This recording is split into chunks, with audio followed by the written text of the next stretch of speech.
अस्सलाम वालेकुम। उम्मीद करता हूँ आप सब खैरियत से होंगे, अच्छे होंगे और ऑप्टिमिस्टिक होंगे, क्योंकि जिस भी पाकिस्तानी से मैं आजकल मिलता हूँ, जिससे भी बातचीत होती है, तो ज़्यादातर यही कहते हैं कि यार हालात बहुत ख़राब हैं, पाकिस्तान डिफ़ॉल्ट की तरफ जा रहा है। न्यूज़ में देख लें, सोशल मीडिया में देख लें, हर जगह पे क्या है, पाकिस्तान बैंकक्रप्ट होने जा रहा है, डिफ़ॉल्ट की तरफ जा रहा है। तो ये दो तीन वर्ड्स ना हम हर ज़द-ए-आम है, ठीक है। तो मेरा दिल किया कि आप लोगों के साथ इसी चीज़ पे बात की जाए कि हम जानते तो हैं पाकिस्तान बैंकरप्सी की तरफ जा रहे हैं, डिफ़ॉल्ट की तरफ जा रहे हैं, लेकिन हमें पता नहीं है कि होता क्या है डिफ़ॉल्ट और इसके क्या पाकिस्तान पर आने वाले दिनों में असर हो सकते हैं। क्या वाकई पाकिस्तान डिफ़ॉल्ट होने जा रहा है?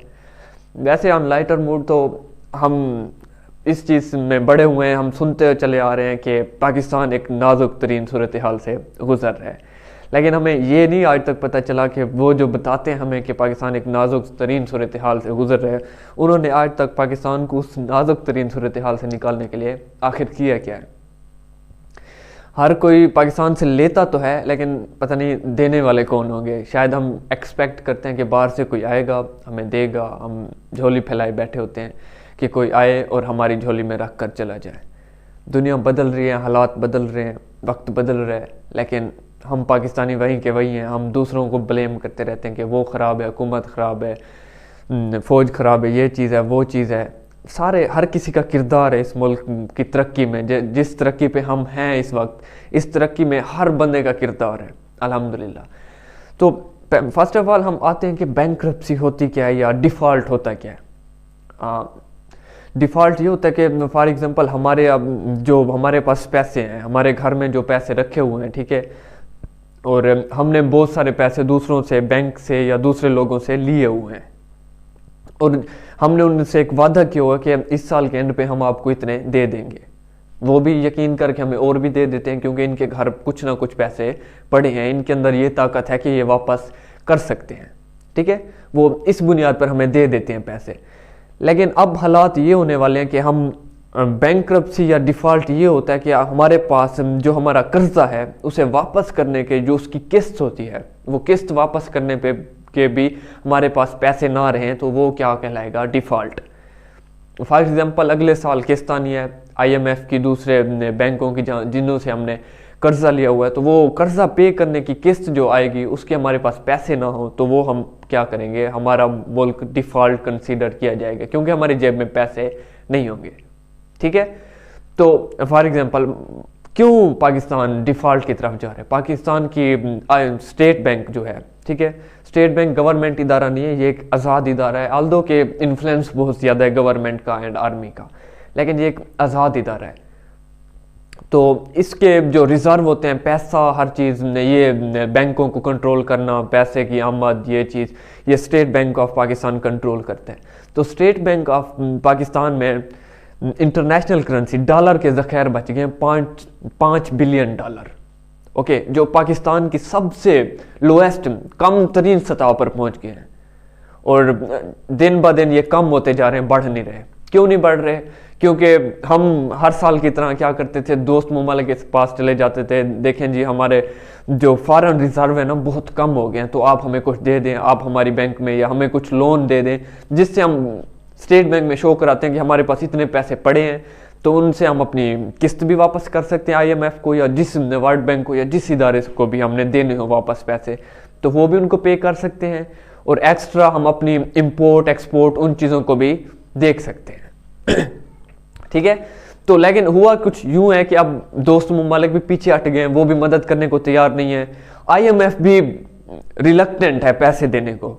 वो भाई वो किस बुनियाद पर दे, वो भी तो कुछ देखेगा ना। उसे उसकी पहले वाली किस्तें वापस नहीं आ रही, वो और दिए जा रहे हैं। अभी मिफ्ता इस्माइल ने कुछ सेटलमेंट की थी, लेकिन बट अब वो ये सूरत हाल फिर से है कि अब वो फिर क्या पता देते हैं कि नहीं देते।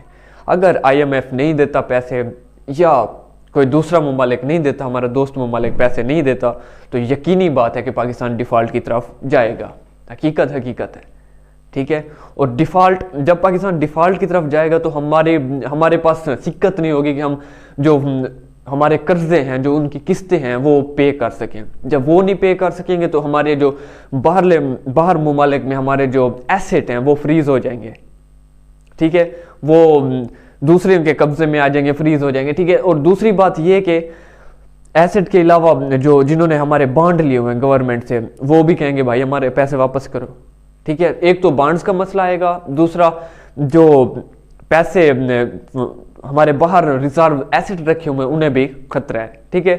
तीसरी और सबसे अहम बात यह है कि इन्वेस्टर जो हैं, इन्वेस्टर जब देखेंगे भाई हो पाकिस्तान डिफॉल्ट गए, जो पहले से हैं इधर इन्वेस्टर, वो भी कोशिश करेंगे हम यहाँ से निकलें। नया तो बिल्कुल भी नहीं आएगा भाई। कौन गरीब के पास कौन आता है, कौन आता है गरीब को भाई ये लो पैसे और बिजनेस करो या एंजॉय करो, नहीं। तो जब बाहर से डॉलर नहीं आएगा, हमारे डॉलर को इतनी पहले हिट पड़ चुकी है, जब इन्वेस्टर जो पाकिस्तान में मौजूद है वो भागेगा, बाहर से इन्वेस्ट करने वाला कोई नहीं आएगा, तो जाहिर बात इकॉनमी को बहुत बड़ी हिट पड़ेगी, ठीक है। ये एक मुल्क के लिए बहुत ही डैमेजिंग सिचुएशन है। बहुत से ममालिक, श्रीलंका रिसेंटली डिफॉल्ट हुआ है। और बड़ी अहम बात कि एक बहुत बड़ा नुकसान ये भी हो सकता है जब हमारे पास पैसे नहीं होंगे, ठीक है। जब हमारे पास पैसे नहीं होंगे तो हम पेट्रोल कैसे खरीदेंगे? पेट्रोल से बिजली बनती है और ट्रांसपोर्ट पूरे मुल्क में पेट्रोल से चलती है, डीजल, ऑयल जो भी हो गया, ठीक है। तो जब हमारे पास चीज़ें खरीदने के पैसे नहीं होंगे तो इधर पाकिस्तान में जो चीज़ होगी या नहीं, पहले तो होगी नहीं, जब होगी तो उसकी कीमतें जाहिर बातें अप पे पहुंच जाएंगी, इन्फ्लेशन बहुत ज़्यादा बढ़ेगी, महंगाई बहुत ज़्यादा पीक पे जाएगी। तो ये डिफ़ॉल्ट के कुछ मुझे नज़र आ रहे हैं कि साइड इफ़ेक्ट जो होने वाले हैं अगर होता है डिफ़ॉल्ट को रोकने के लिए कुछ, पहली बात तो ये है कि कंसिस्टेंसी होनी चाहिए सियासी। ये एक गवर्नमेंट आती है वो दूसरे को टांगे खींचती है, अब एक गवर्नमेंट दूसरे पे इल्ज़ाम लगा देती है। मुल्क में सियासी बहरान है। पहले तो सारी सियासी जमातों को मिल बैठकर एक एमरजेंसी लगानी चाहिए कि मुल्क के बारे में सोचना चाहिए। ये नहीं कहना चाहिए कि नवाज शरीफ गंदा है, जरदारी गंदा है, इमरान खान गंदा है, अब वो ना करें, मुल्क के बारे में सोचें। मुल्क वाकई बहुत नाजुक सूरत हाल से गुजर रहा है, तो मुल्क के बारे में सोचना चाहिए, इकट्ठे बैठकर हल निकालें, कोई हल निकालें, लॉन्ग टर्म हल निकालें, ठीक है। और दूसरी बात यह कि जब ये गवर्नमेंट इकट्ठे बैठेंगी तो कुछ हल निकल सकता है। यूं एक दूसरे को, जब पॉलिटिकल स्टेबिलिटी नहीं होगी तो फिर कौन भाई इन्वेस्ट करेगा, या कोई दूसरा मुल्क कर्जा ही नहीं देता। वो कहते हैं जो हाँ कोई पता ही नहीं हमें कि किसकी हुकूमत आनी है, किसकी जानी है, तो हम क्यों अपना पैसा ज़ाय करें, दाव पे लगें, ठीक है। और इसकी दूसरी रीज़न ये उसे कुछ हल ये है कि पाकिस्तानी जो इन्वेस्टर हैं, जो पाकिस्तानी अवाम है, उनके खर्चे कम किए जाए, इंपोर्ट पे फौरन बैन किया जाए। जितनी भी इंपोर्ट हम करते हैं बाहर से, हम भाई 1-2 साल 5 साल हम मुश्किल बर्दाश्त कर लेंगे, इंपोर्ट पे बैन लगाया जाए।